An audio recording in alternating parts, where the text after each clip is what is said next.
Buongiorno e benvenuti su Deriver Lab. Oggi in riparazione quel preamplificatore dell'Harman Kardon che ha portato il mio amico insieme col finale, che avete già intravisto nel video del finale.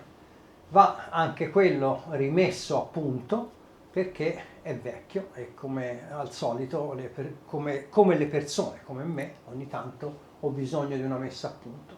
E è quello che farò per questo preamplificatore. La faccio corta, continuate a vedere questo video e vedete anche questa volta cosa combino per voi.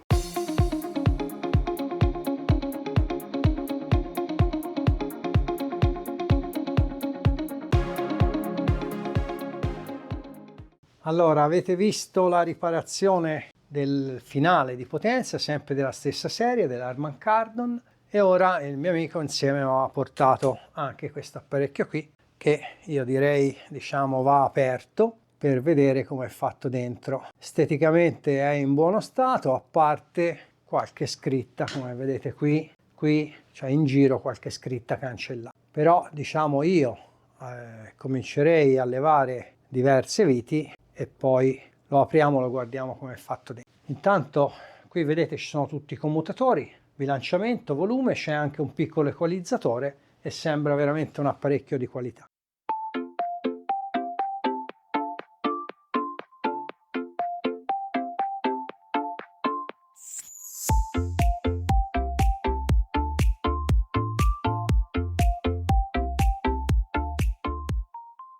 Togliamo il tappo, eccolo qui, l'apparecchio dentro non è sporco, si presenta molto bene e io direi di vederlo un attimino più da vicino.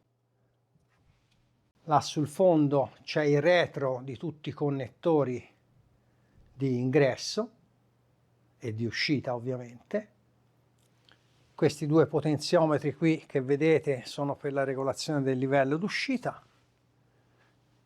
Si intravede il condensatore di filtro bello grossino e qui il trasformatore, che non servono grandi potenze. Anche i commutatori sono di qualità perché sembrano del tipo ceramico che venivano usati sugli apparecchi elettronici, sulla strumentazione elettronica, diciamo anche tipo HP. Come costruzione, come vedete, queste sono fermaschede praticamente e sono tutte schede che, se non mi sbaglio, si possono sfilare, poi appureremo. È una cosa che usava tanto negli anni 75-80, ma non tanto per gli amplificatori. Per esempio noi si usava per tutte le cose che andavano a bordo alle navi in maniera che fossero sfilabili. Ora lo volto, qua giù in fondo si intravedono potenziometri dell'equalizzatore, gli altri potenziometri e come vedete qui c'è anche una morsettiera. È un apparecchio che, diciamo, sembra costruito artigianalmente, anche se l'ha fatto ovviamente una ditta che non era sicuramente artigianale. Queste sono prese che possono comandare altre apparecchiature. Questa qui invece è diretta, è bianca, è di colore bianco, diversa. Qui ci sono gli ingressi, le uscite e qua in fondo vedete ci sono le morsettiere, perché questo può anche comandare delle coppie di casse, cioè se uno dall'amplificatore le fa passare di qui poi può comandare diverse coppie di casse, diciamo, da questo punto qui, da queste morsettiere. Manca un sacco di viti, anche queste sono morsettiere proprio come quelle che si usava sugli aerei militari o si usava a bordo barca, e penso di riaverci qualcosa per ripristinare le viti che di solito sono d'acciaio inossidabile. Devo aprire anche il sotto perché non lo so se lo sentite, ma c'è qualcosa che va a giro, sicché devo aprire e vedere cos'è. Togliamo il coperchio e anche qui costruzione, diciamo, quasi militare. Ora ve lo avvicino e vi faccio vedere. Come vedete tutta la cablatura fatta a mano, condensatori di qualità montati, diciamo, su basettine. Insomma, mi sembra veramente un bel lavoro, mi sembra. Ora cerco cos'è che andava a giro perché non lo vedo. Ho visto perlomeno un buloncino di quelli che andavano a giro, è questo. questo qui se ne camminava, diciamo, in su e in giù per l'apparecchio. Ora va visto da dove è uscito e ci va rimesso, non credo che sia lì e non sia uscito da nessuna parte. Lo cercherò e ce lo rimetto. I dadini erano due, ne è saltato fuori un altro e sono questi qui che mancano, questi qui sopra. Qui manca il buloncino ovviamente, perché il buloncino è andato all'esterno, chiaramente, e il dado è finito dentro l'amplificatore e meno male che non ha fatto danni, perlomeno si spera. Io direi che si può provare a questo punto qui. Ora volevo provare che il preamplificatore, tutti gli ingressi vadano, che non ci sia troppi magari falsi contatti sui commutatori. E nel frattempo mi sono accorto di una cosa: le clip che tengono le schede praticamente, che sono queste, una delle clip in realtà non era la scheda che la teneva perché è rotta, era sotto la scheda, e la scheda invece di essere la clip che teneva la scheda, il supporto che teneva la scheda, era la scheda che teneva ferma, diciamo, la clip, che non si muovesse. E sì, che anche questo è un lavoretto che dopo lo faccio per primo, in maniera che poi secca la colla, seccano tutte le cose. Ora quello che mi interessa è provarlo. Allora colleghiamo intanto un'uscita. Dalla parte vedete l'oscilloscopio, colleghiamo le uscite. Questo preamplificatore ha due uscite, praticamente può mandare due finali. Poi colleghiamo un ingresso nel tuner e alziamo un pochino il volume. Come si vede era già alzato il volume e il segnale dall'ingresso tuner esce. Sistemo l'oscilloscopio, così si vede meglio. Che diciamo perlomeno l'ingresso tuner funziona. Già che ci siamo, io proverei anche la seconda uscita, così sappiamo che le uscite vanno.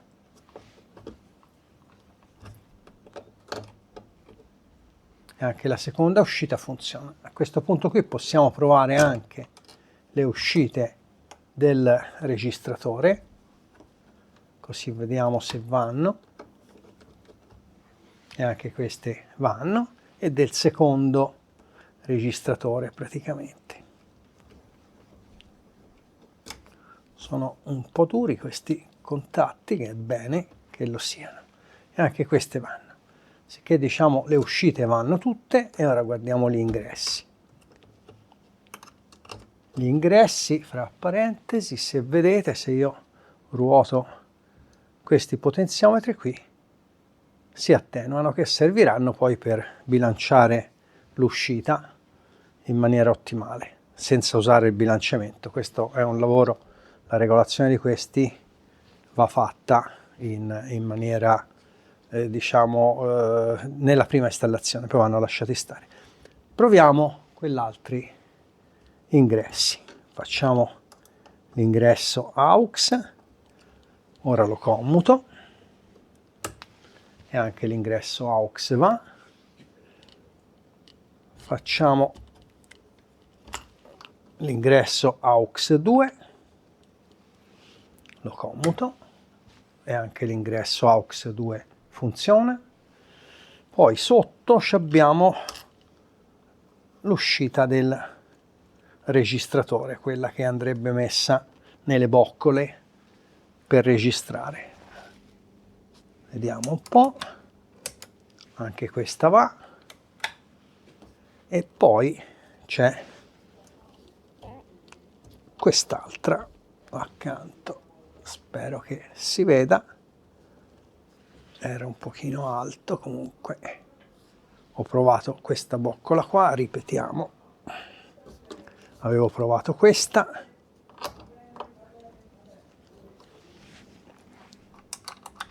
e funziona, perché era un pochino spostata, non si vedeva. E ora proviamo questa, perché se lavoro non vedo il monitor della telecamera, ovviamente. Proviamo questa, e anche questa funziona. A questo punto cosa possiamo fare? Possiamo dare un'occhiata al livello di distorsione, così al volo, che c'è, e poi vi spiego perché. Scusate l'abbigliamento poco consono, diciamo, ma qui dentro il laboratorio alle volte, specialmente quando arrivo la mattina presto, che il riscaldamento è andato in funzione, ecco, no? Fa un po' freddo. Comunque, dicevo, abbiamo visto che gli ingressi e le uscite vanno, diceva, va, benissimo, allora funziona tutto. No, non è così semplice. Ora va fatto il controllo di tutti i condensatori, ma c'è un altro controllo prima di controllare i condensatori, e non solo i condensatori, lo sapete, vanno puliti tutti i commutatori perché l'apparecchio è tanto che è fermo, oppure insomma ha la sua età, e se si fa una revisione, i commutatori, i potenziometri, insomma, va pulito tutto, non solo con lo spray diciamo per pulisci i contatti, ovviamente non solo con uno spray da elettronica, ma commutatori come in questo caso che ci si arriva bene, vanno puliti con la pennina in fibra di vetro in maniera che vengano belli lucidi perfettamente. Comunque dicevo, cosa possiamo fare ora per vedere se l'apparecchio potrebbe avere qualche altro problema? Possiamo provare a misurare la distorsione, perché se c'è qualche condensatore magari che è un attimino andato, prima di andarlo proprio a misurare, o addirittura dello sporco su dei commutatori, che un pochino d'ossido ovviamente fa passare male il segnale, la distorsione potrebbe essere più alta, e quello ci dice già che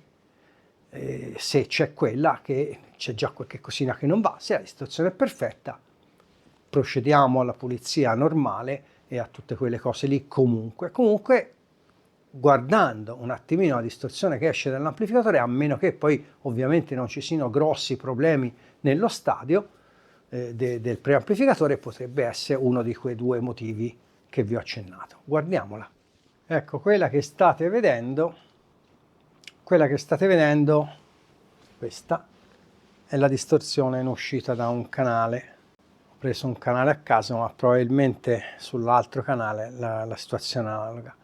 Non è una distorsione che a orecchio magari si sente, perché, però è una distorsione che è alta, perché questo preamplificatore dovrebbe essere 0,0 qualcosa e non 0,1, sicché o c'è qualche condensatore che ha perso di capacità, o semplicemente i commutatori non fanno bene contatto e fanno sì che il segnale che passa diciamo si sporchi, e sicché andremo a vedere quella cosa lì. Fra parentesi, non vi ho fatto vedere che ho provato gli ingressi fono, perché nella fretta mi sono dimenticato. Comunque l'ho già provati io, anche gli ingressi fono comunque funzionano.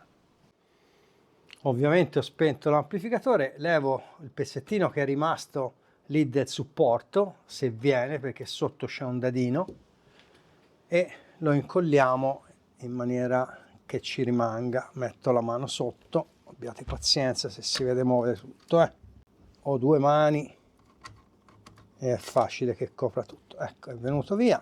Ora lo guardiamo da vicino, guardiamo come si può incollare senza che rivenga via. Questo è il pezzettino guasto, rotto, lo possiamo rincollare con un po' di cianoacrilato, però non è detto che poi tenga in maniera perfetta. Allora, ora io farò in questa maniera qui. Prima lo incollo con un po' di cianoacrilato e poi farò dei forellini molto piccoli, da 1 millimetro, 1,5 mm massimo, e ci metterò dei perni che entrano dentro, dei perni di ferro, di acciaio, in maniera che il tutto contribuisce a irrobustirlo. Allora mettiamo un pochino di cianoacrilato sulla parte che si è rotta e poi semplicemente ce lo incolliamo. Questa cosa qui è ovviamente banale, però poi va fermata. Ora aspetto che asciughi e poi ci faccio i forellini e vi faccio vedere che forellini ci ho fatto. Allora, ho fatto un forellino di 0,8 mm, mentre il pernettino che andiamo a mettere dentro è di 1 millimetro. Come vedete è più lungo ovviamente della parte rotta, se no non servirebbe a niente. Ora, con un saldatore, usate un saldatoraccio, non usate il saldatore che ci saldate normalmente, spingo dentro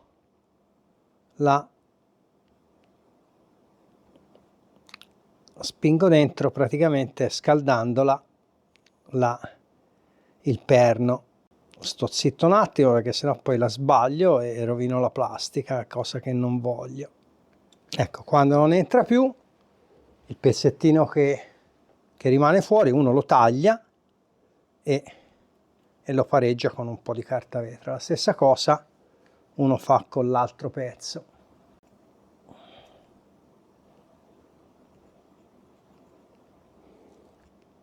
Ora ci vedo male, proseguo un attimino da me a spingerlo dentro e poi vi faccio vedere come è venuto il lavoro finito. È un lavoro che se non si tiene bene in mano, diciamo, al saldatore e si preme a modino, torna male farlo davanti a una videocamera. Comunque, ora è venuto così, ora qui pareggio e ovviamente dall'esterno non si vede nulla, ma il perno aiuta, diciamo, a consolidare la plastica in maniera che non si rompa più, o perlomeno è più difficile che si rompa rispetto a averlo incollato solo col cianoacrilato. L'ho molato e il vantaggio di farlo col pernino in questa maniera qui è che esteticamente praticamente non si vede niente a parte l'incollaggio e comunque è molto più robusto che incollato con la semplice colla. Poi il lavoro rimane fatto dal sotto e sicché appunto non si vede. Vi volevo far vedere brevemente come è fatto l'alimentatore di questo preamplificatore e la dice lunga anche su tutto il resto. Allora va bene, qui questa è una presa fissa, diciamo, direttamente basta attaccare la spina e qui possiamo prelevarci l'alimentazione. E queste sono 3 prese che avete visto sul retro che servono per comandare magari 1 o 2 finali di potenza e altre cose. E a parte questo ce l'hanno in tanti. Qui c'è il trasformatore, qui abbiamo i diodi, perché è un raddrizzatore a doppia semionda ma col trasformatore a zero centrale. Qui c'è il condensatore, quello grosso che avete visto là, però per ogni uscita dopo, per ogni uscita intendo per ogni sezione del preamplificatore, questo va a alimentare per esempio la sezione fono di sinistra, questa fono di destra, questo qui alimenta i toni e queste alimentano le altre sezioni di uscita del preamplificatore, praticamente le sezioni amplificatrici. Sono tutte separate da un filtro RC in maniera da avere meno interferenze una sezione con quell'altra e avere anche più filtraggio, diciamo, sicché è fatto veramente molto bene. Ecco, vi volevo far vedere brevemente questo. Dato che smonterò tutte le schede per provare tutti i condensatori, partiamo da questa che poi c'ho da rimontarci il supporto.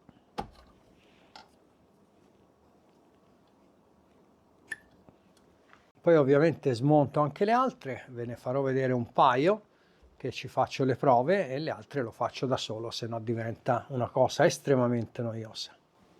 Allora qui ci sono gli elettrolitici da provare, un metodo veloce, vi ho fatto vedere il mio misuratore di ESR che le può misurare in circuito e che è questo.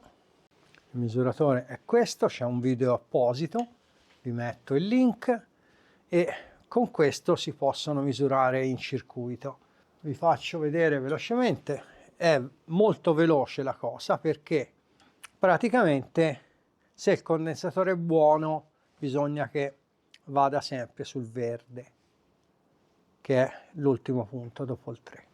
Se non va a fondo scala, se si fermasse a metà o roba del genere, il condensatore è sicuramente da sostituire. Che come vedete con questo è veramente facile.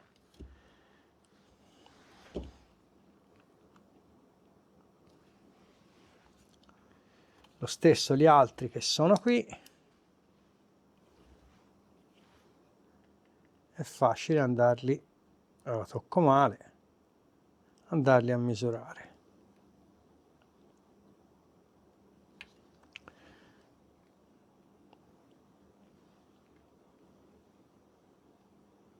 Ecco fatto. Se un condensatore, come vi ho fatto vedere in altri video, non fosse buono, si ferma molto prima. Ovviamente condensatori piccolini, alle volte tipo questi, ci sta che si fermi un pochino prima, vedete, però rientra sempre nella zona verde.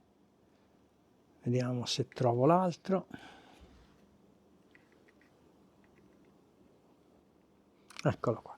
Perché? Perché questi sono condensatori da, vediamo un po', 5 microfarad, questi qui, è normale, ora non usa più questo valore, ora c'è 4,7, comunque è normale che non vada completamente a fondo scala, perché magari un paio di ohm o 3 di ESR, condensatori così piccolini, possono averlo. Casomai sono quelli più grandi, tipo da 100 microfarad in su, diciamo, devono andare a fondo scala. Perché qui i condensatori sono tutti a posto, questa la rimontiamo. Ci rimontiamo sotto questo fermo e rimettiamo la vite. Ovviamente devo alzare l'amplificatore e probabilmente vi passerò davanti comunque. Strinta. E questa è rimontata, è a posto. Eccola lì. E questa non si muove più. Togliamo anche questa scheda e la controlliamo. Questa è la scheda praticamente che vi ho fatto vedere di alimentazione. Controlliamo velocemente questi altri condensatori, partiamo da questi e poi vi faccio vedere che ho visto anche delle saldature da rifare sul circuito stampato.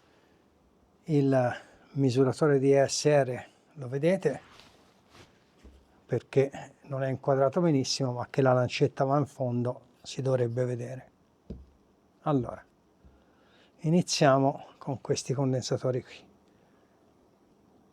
Questo è a posto, questo è a posto, questo è a posto, lo toccavo male, e questo è a posto. E ora passiamo a quelli in fondo, che sono questi due, così le vediamo sempre capovolti. Questo è a posto, questo è a posto, e ora direi di misurare questo, questo e questo. Questo ci siamo, questo ci siamo, e misuriamo l'ultimo.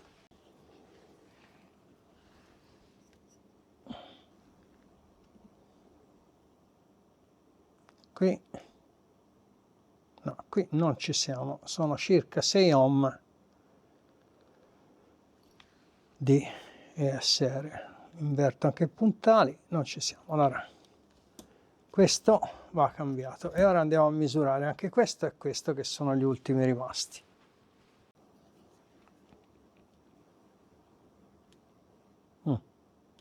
Questo si va male, siamo oltre 10 ohm, mettiamo a puntali ma non cambia niente. Eh sì, quello va cambiato, e questo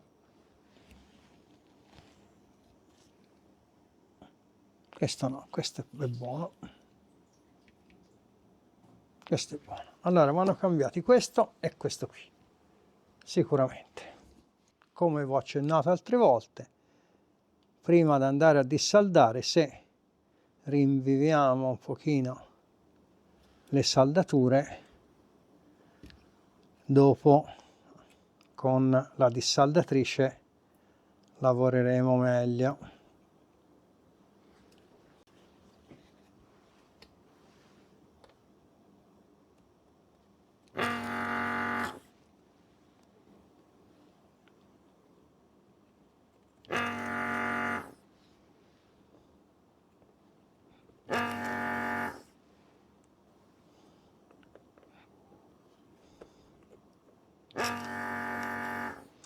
Abbiate pazienza, ma sono lontano, e non vedo bene quello che faccio. Allora questo dovrebbe essere venuto e quest'altro invece c'è la collina, no, collina intesa come montagna, c'è la colla che è una bella scocciatura, vediamo se viene, è venuta, allora, nonostante la colla è venuta via e ora li cambiamo. Allora, condensatori smontati per questo qui, questo è un 500 microfarad che ora non esiste più, sicché bisogna montare un 470, si monta questo, che come vedete questo è 500 microfarad 50 volt, questo qui praticamente 470 microfarad 63 volt, però vedete la tecnologia ha ridotto le dimensioni. Poi abbiamo questo qui invece, che è un 47 microfarad, vediamo se inquadro più da vicino. Allora, si diceva, come vedete, hanno ridotto, diciamo, la tecnologia ha ridotto le dimensioni.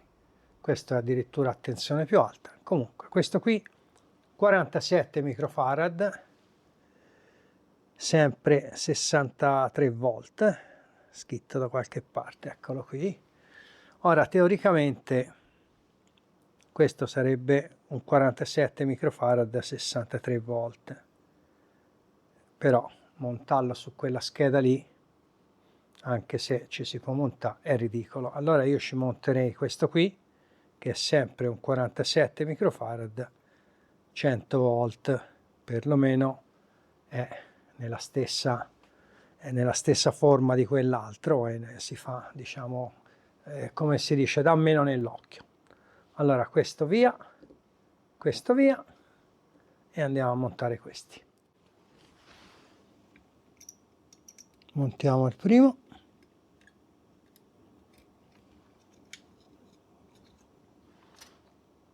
Dopo lo saldiamo. Io ho storto i terminali così non va via.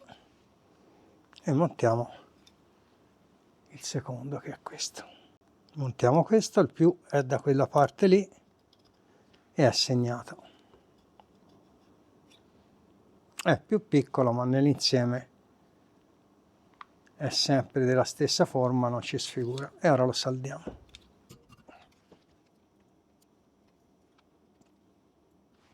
E saldiamo l'altro.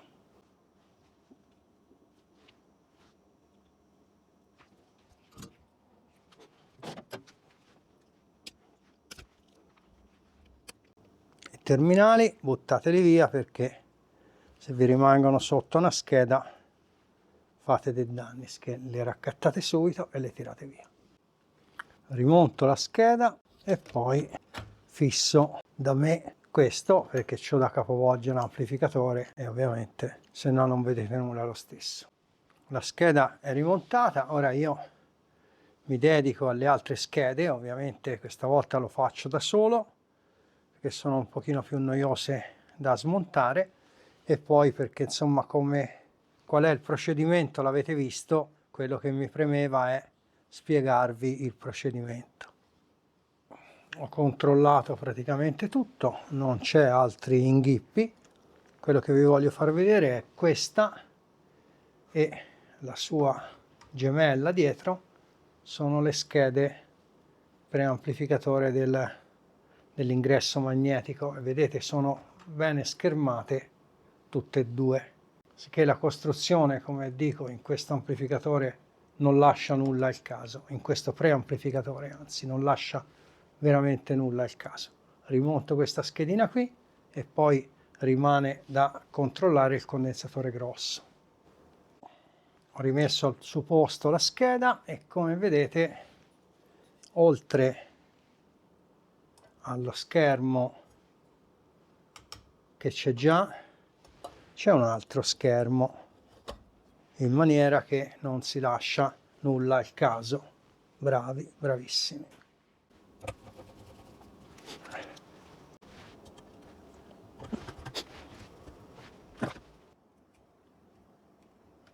Ecco. Ho staccato il condensatore e lo possiamo provare. Ovviamente prima va scaricato.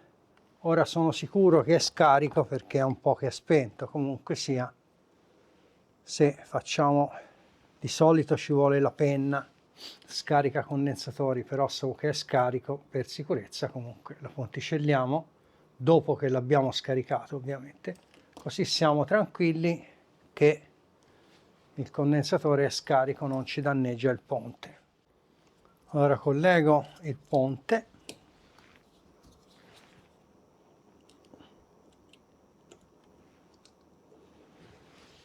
e inquadro, eccolo qua. Vediamo un po'. È un condensatore da 1000 microfarad e il tutto, diciamo, torna. È rimasto costante. È un ottimo condensatore, oltretutto. Ora vi faccio vedere anche gli altri. Faccio vedere una cosa prima di farvi vedere gli altri. Allora, se vedete, come negli apparecchi militari che dicevo, come negli strumenti elettronici validi, anche HP faceva così, ci sono scritti le varie cose, diciamo, il voltaggio, cioè a ogni terminale quello che deve corrispondere, e questo aiuta anche la riparazione.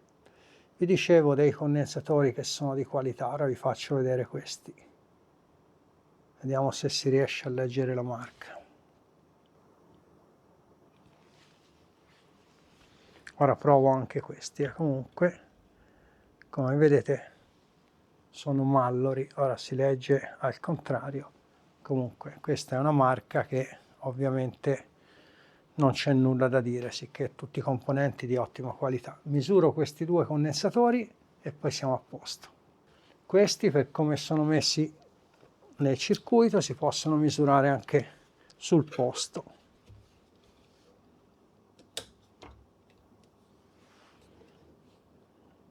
Ecco qua, un condensatore da 500 microfarad e può segnare per la tolleranza un po' di più, sicché va bene.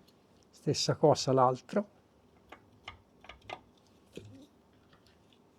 Vediamo se riesco a attaccare i terminali.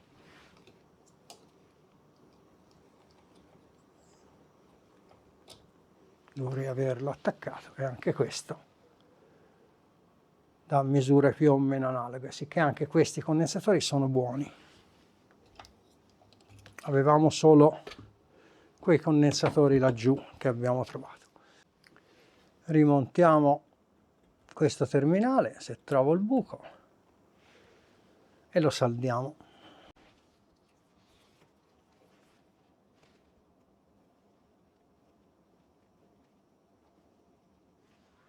Ecco fatto, anche questo è ripristinato.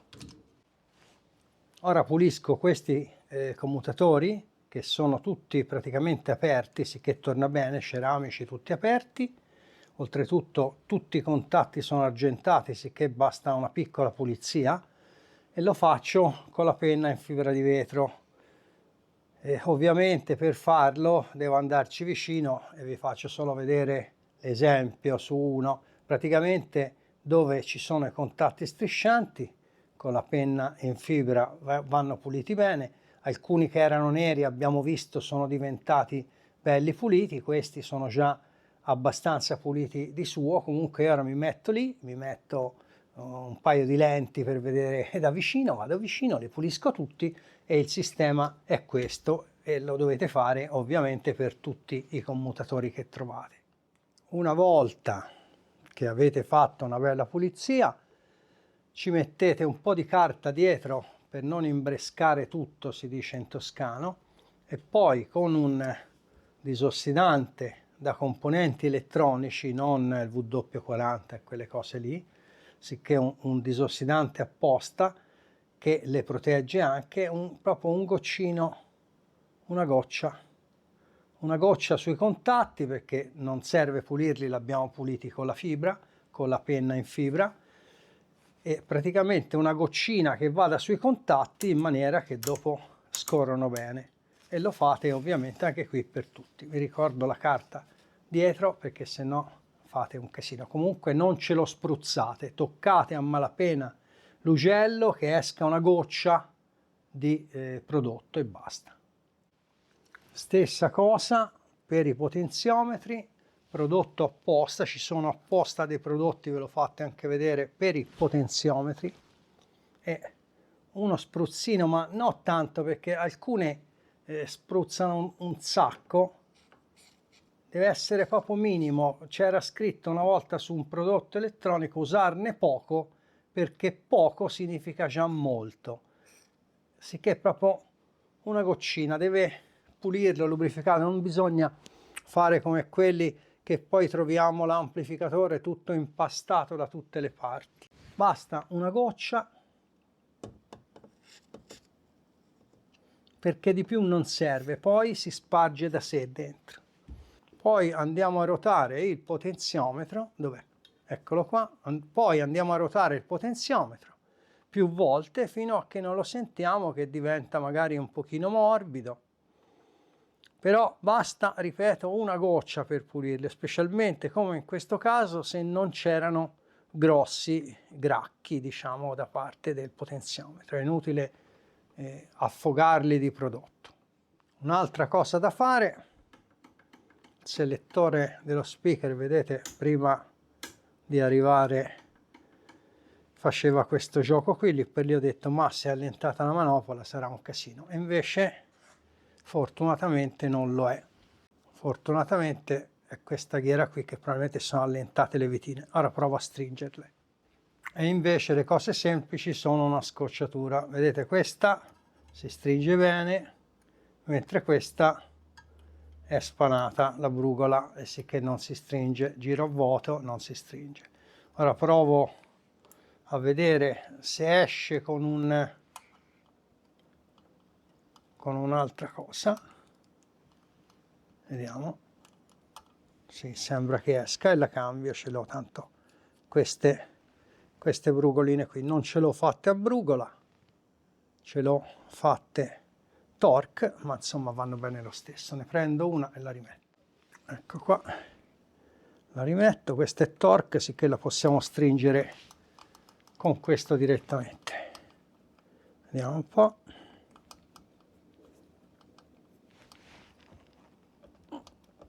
Ecco, ora è strinta e non ha più gioco. Perfetto, abbiamo rimediato anche questa.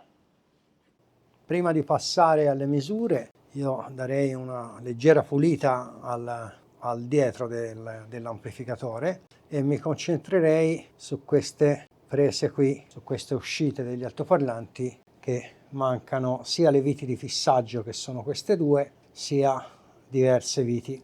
Vediamo che viti ho da metterci in maniera che non sfiguri. Non so se le avrò così a taglio, ma ho delle viti d'acciaio inossidabile della stessa grandezza. A questo punto rimuovo le viti vecchie.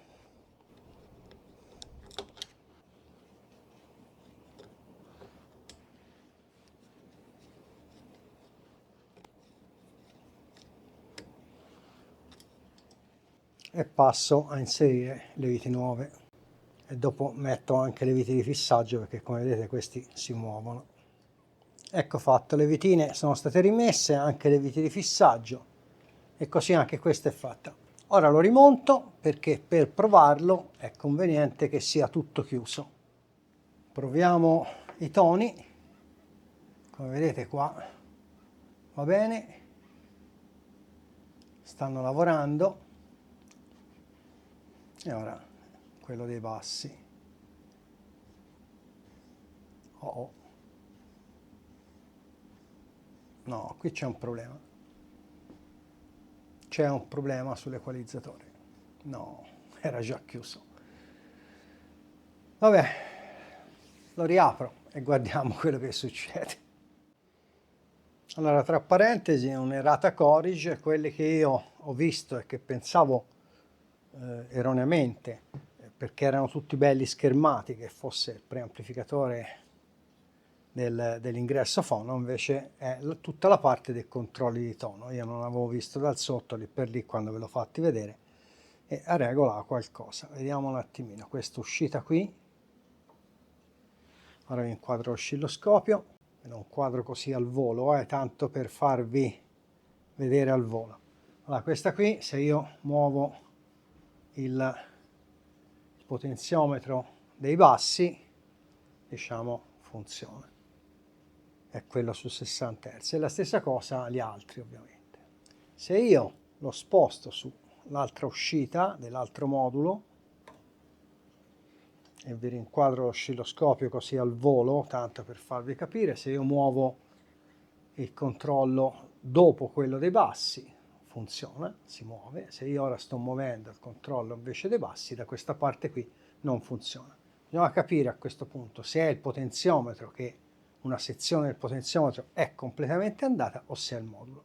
Allora, la prima cosa che ho fatto è scambiato i moduli, visto che erano identici. Oltretutto avevo controllato condensatori, tutto sembravano a posto comunque.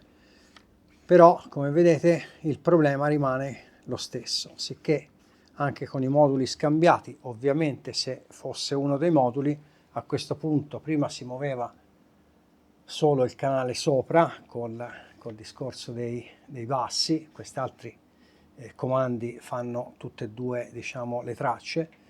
Avendoli scambiati, fosse il modulo, a questo punto il problema non me lo doveva dare, diciamo, su quello di sopra doveva rimanere fermo e su quello di sotto a questo punto sarebbe dovuto muovere.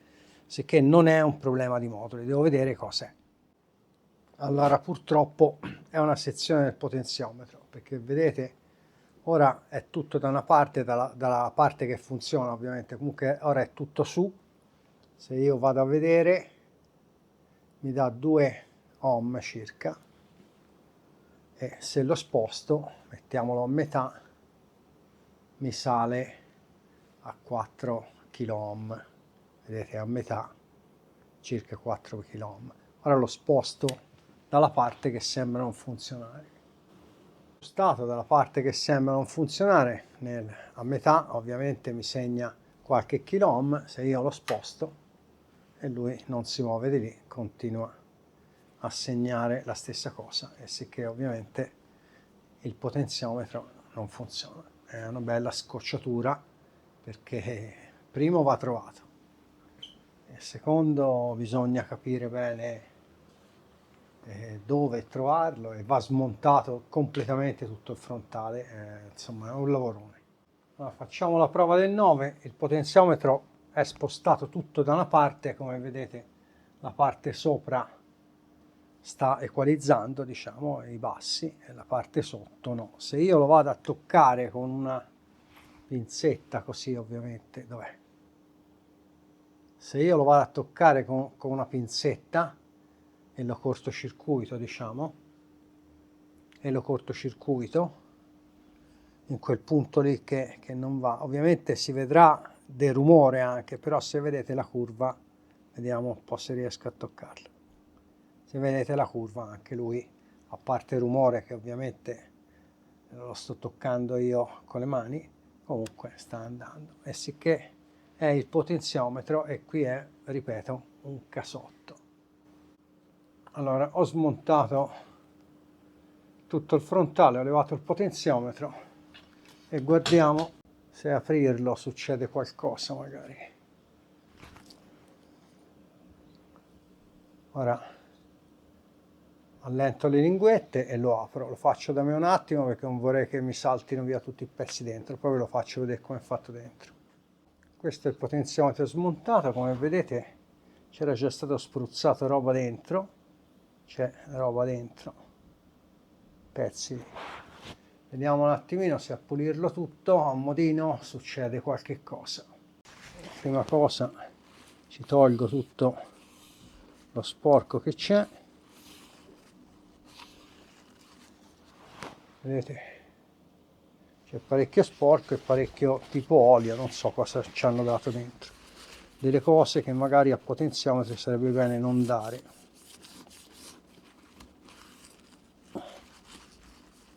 Asciugo tutto,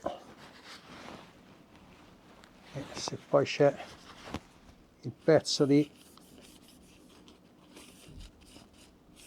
Se poi la grafite è rotta, siamo del gatto, come si dice.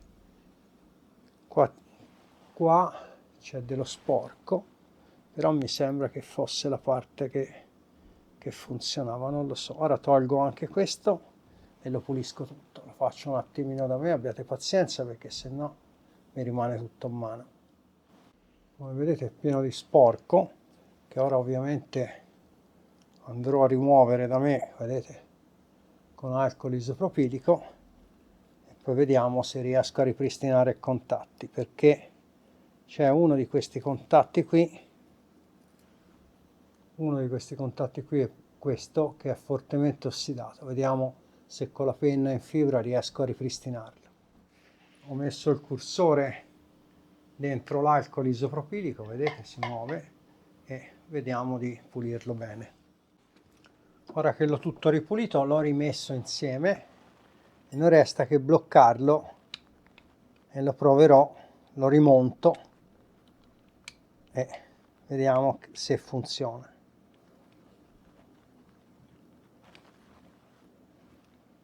Vanno strinte a modino le linguette.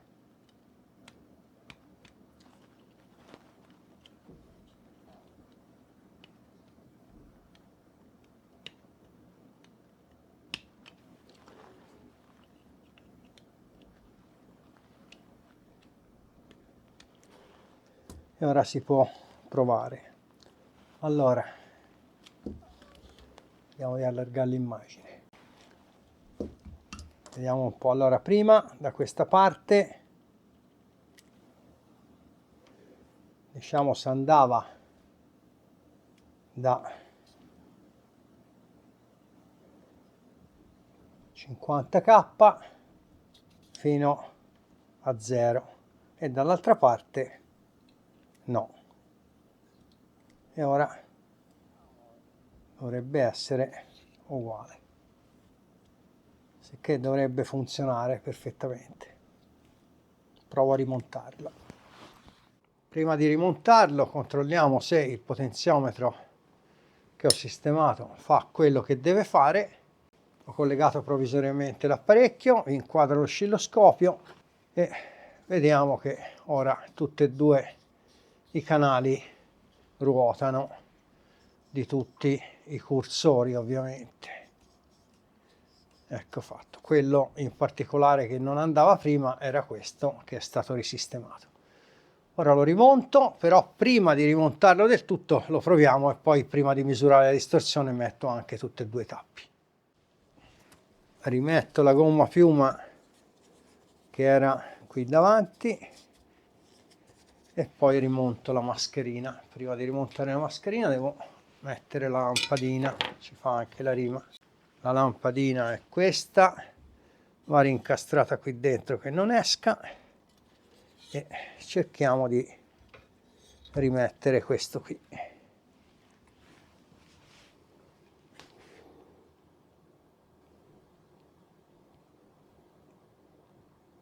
Ora lo incastro da me perché tanto se no vi tapperei, diciamo, la visione. Rimettiamo le due vitine da questo lato e poi da quell'altro dopo.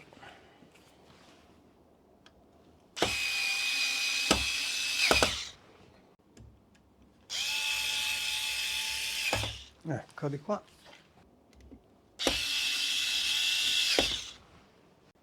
Le manopoline che sono a incastro semplicemente e sono scanalate, sicché non va nemmeno centrato il posto, perché vanno al posto, diciamo, da sé.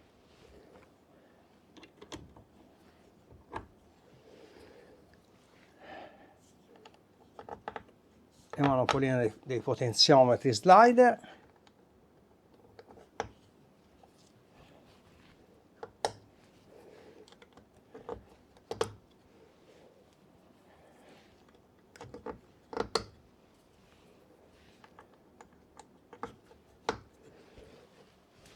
Ora rifacciamo la prova dei controlli di toni, del volume, che vadino tutti e poi dopo misuriamo la distorsione e siamo pronti. mettiamo tutto a zero qua, un pochino di volume, eravamo rimasti all'onda quadra, eravamo rimasti, così è deselezionato, diciamo, il controllo di toni, l'equalizzatore è ininfluente, così invece lo alziamo un pochino, così il controllo di toni, l'equalizzatore è in funzione. Partiamo come prima da questo come vedete fa la sua variazione, questo lo stesso, questo lo stesso, e se si va questo uguale, andavano anche prima, mentre questo che non funzionava si muoveva solo su un canale e ora fortunatamente lo fa su tutte e due, sicché diciamo questo problema qui è risolto. Vediamo i filtri. Allora, un filtro degli alti e vedete che la forma d'onda varia. Il filtro subsonico, anche qui la forma d'onda si vede meno perché ovviamente siamo su 1 kHz, comunque lavora anche il filtro, diciamo, dei bassi. Bilanciamento, si era visto, funziona. Io ora lo rimonto e misuriamo la distorsione e questa volta diciamo siamo pronti. La prima cosa che facciamo, regoliamo l'ampiezza a 300 mV e poi andiamo a collegare un canale, si farà un canale alla volta. Accendo l'amplificatore, un attimino al minimo, facciamolo rinvenire, escludiamo il controllo dell'equalizzatore, così è tutto più pulito. Portiamo, ora stiamo visualizzando il volt RMS, lo portiamo a 2 volt RMS.